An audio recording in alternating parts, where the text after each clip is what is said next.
यसरी बागमती उर्लेर आइराखेको छ। प्लिज आफू मात्नुहोस् है, आफू मात्नुहोस्। बच्चा लिएर जाऊँ न, मेरै साथी पो रहेछ त। ल सामान छोड्नु लाग्नुहोस् है अरे। ल हो यसलाई माथि ल है, ल है, ल ल हेर्नुहोस् त यसरी अपाङ्गता भएका मान्छेलाई आमा न दर्शक प्रत्येक हर्काले अपाङ्ग अशक्तहरूलाई ध्यान दिनु होला, हेर्नु होला। हेर्नुहोस् त भित्र त्यसै अपाङ्ग छोडिनु भए रहेछ, हामी गएर खोजेर भेटाएर ल्यायौँ।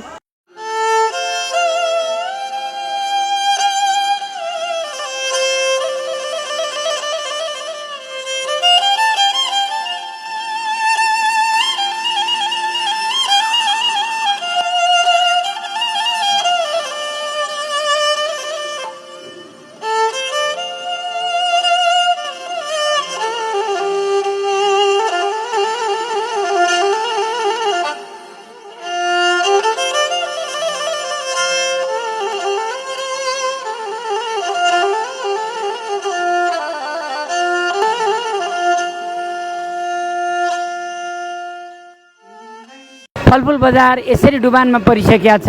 यी टहराभित्र पानी पसिसकेका छ। अहिले 4 बजिसक्यो होइन, पानी यसरी। तपाईँहरू सामानको लोभ नगर्नुहोस्। तपाईँहरू के छ कपडा लिएर गइहाल्नुहोस् त, सेभ हुनुहोस्। हे भगवान् आउनुहोस्, के बाढी आइसक्यो, आउनुहोस्, आइहाल्नुहोस्। तल ज्यान बच्यो, अरू बच्छ। ल जाम आइसक्यो बाढी, देख्नु भएन?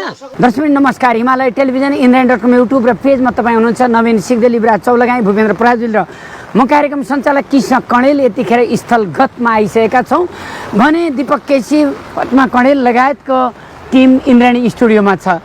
र यतिखेर हेर्नुहोस् त यो युएन पार्कमा बागमती नदी उर्लिएर यसरी आएको छ। लाग्छ अब 2-4 घन्टासम्म पानी यस्तै परिरहेको भने यो बागमती नदीभन्दा बाहिर यो पानी आइसक्ने छ। र साँच्चै देशमा बाढीले जताततै आक्रान्त पारेको छ। हामी विभिन्न ठाउँको स्थलगत अध्ययनका लागि जाँदैछौँ। हेर्नुहोस् त यहाँ आइपुग्यो अब पानी।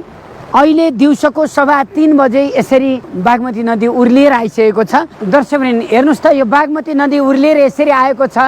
अब जोखिम छ, किनभने पारी सुकुम्बासी टहराहरू छन्, ती गत वर्ष पनि त्यसो डुबानमा परेका हुन् र अहिले पनि यी पानी अब यहाँसम्म आइसक्यो। हेर्नुहोस् त कति तल डिलडिलमा आइसकेको छ पानी। र यसरी बागमती आफ्नै रफ्तारमा वेगसँग यो माथि बढ्दै आएको छ। सतह सुरक्षा फौज, नेपाली सेना, नेपाल प्रहरी, सशस्त्र प्रहरी लगायतका सम्पूर्ण सुरक्षा निकायहरू सतर्क अवस्थामा छन् भने यतिखेर सम्पूर्ण नेपाली समाजका हरेक ठाउँका युवाहरू सबैजना अब जुटेर यहाँ आइलाग्ने विपत्तिबाट जनतालाई मुक्ति दिलाउनको लागि, जोगाउनको लागि सबैजना बेलैमा सचेत हौँ।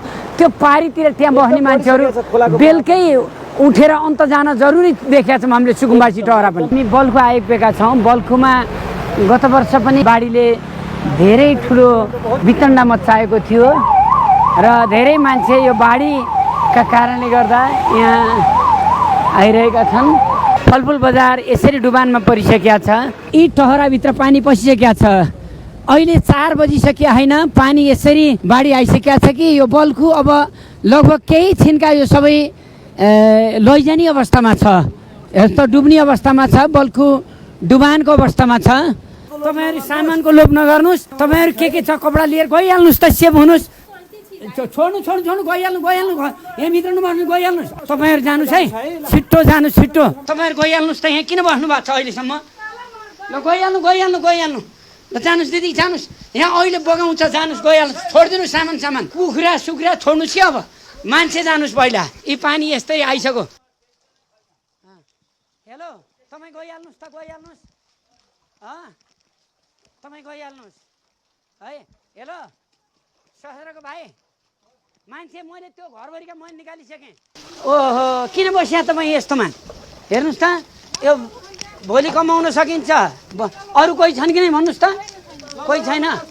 ल तपाईँलाई धन्यवाद है सशस्त्रको साथीहरू, एकदम यही हो, तपाईँलाई धन्यवाद छ। हो यसरी खट्नुपर्छ। ल है दिदी, तपाईँ अब जानुहोस् त बाहिर, किन यहाँ बसेको?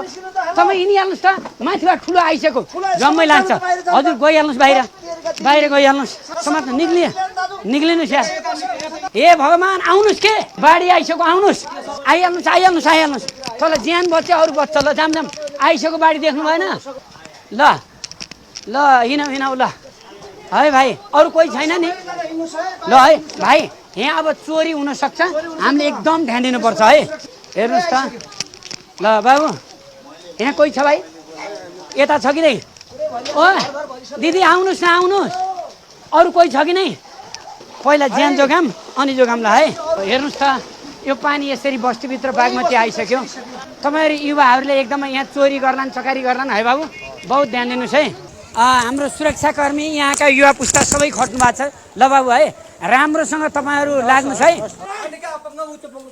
तेरिका अभाङ्गा छन् अभाङ्गा भाइ बोकेर लैजाऊँ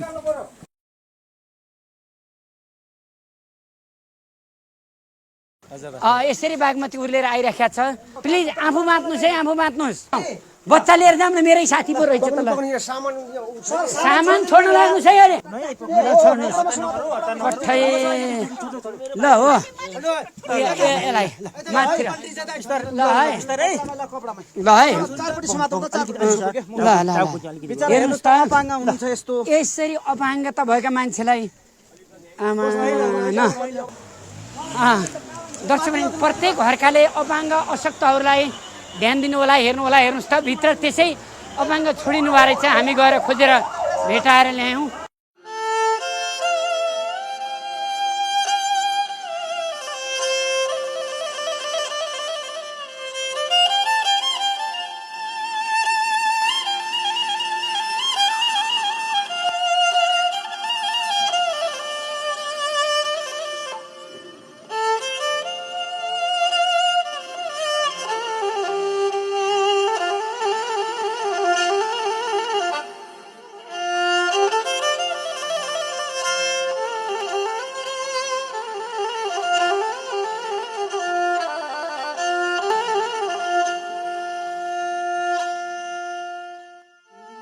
यहाँ चोरहरू आउन सक्छन् यहाँ बुढाबुढी केटाकेटीहरूलाई अपाङ्ग नछोड्ने होइन पानी त्यता हट्टा आयो भने त गाह्रो पर्छ अब कसरी सस्टेन हुने त्यो तरिका गर्नु पर्यो उता गएर घरबेटीलाई ठुल्ठुलालाई तलको भाग लाएर हामीलाई बस्न दिए पनि भन्नु पर्यो विपत्तिमा सघाउनु परेन घरलाई स्कुलमा राख्ने अनि यहाँका ठुल्ठुला परेका घरबेटीलाई भन्न पनि पर्यो तलका कोठा छन् भने यसो पिँढी चिडी दिनुहोस् भन्नुपर्छ है विपत्तिमा सबैले सबैलाई सघाउने हो बाबु हजुर ल बाबु है तपाईँहरू जस्तो भर्खरको तन्नेरीले सबैलाई सघाउँदै जाने है बाबु भित्र त कोही छैन नि सूचना यस स्थानीय बासिन्दाहरू नेपाल सरकारले जारी गरेको सूचना अनुसार आज भोलि र पर्सि बाढी आउने सम्भावना भएको कारणले गर्दा तपाईहरू यस स्थानबाट यता माथि 200 मिटर माथि एउटा स्कुलमा तपाईहरूलाई राख्ने प्रबन्ध गरिएको हुँदा तपाईहरू सम्पूर्ण मान्छेहरू बुढापाकादेखि लिएर बच्चा केटाकेटी सबैलाई एकसाथ लिएर जानु होला र यो ठाउँ बस्ती खाली गरिदिनु हुन हामी एकदम अनुरोध गर्दछौँ बस्तीबाट उठेपछि ती सुकुम्बासी बस्तीका जनताहरूलाई कहाँ बस्ने के गर्ने विचलित छ तर नेपाल सरकारले विभिन्न विद्यालयहरूमा बस्ने व्यवस्था पक्कै सार्वजनिक स्थल विद्यालयहरूमा बस्ने व्यवस्था पक्कै अहिले मिलाइहाल्ने छ र तपाईँ हामी सबै मिलेर यो आएको विपत्तिमा एकले अर्कालाई सघाउँदै होस्टेमा हैसे गर्दै अलिकति युवा शक्ति जति यो बेलामा यो विपत्तिमा लाग्नको लागि इन्द्राणी हार्दिक अनुरोध गर्दछ यो आराध्य मारिस तेलले लाखौं बुढाबुढी र आमा बुवाहरूको हाड जोड्नेको दुखाइ निको पारिसकेको छ वास्तवमा भने जस्तै काम गर्ने 13 जडीबुटीहरू मिलेर बनेको यो आराध्य मालिस तेल नै हो तपाईँ पनि ढुक्क भएर यस तेलको प्रयोग गर्न सक्नुहुन्छ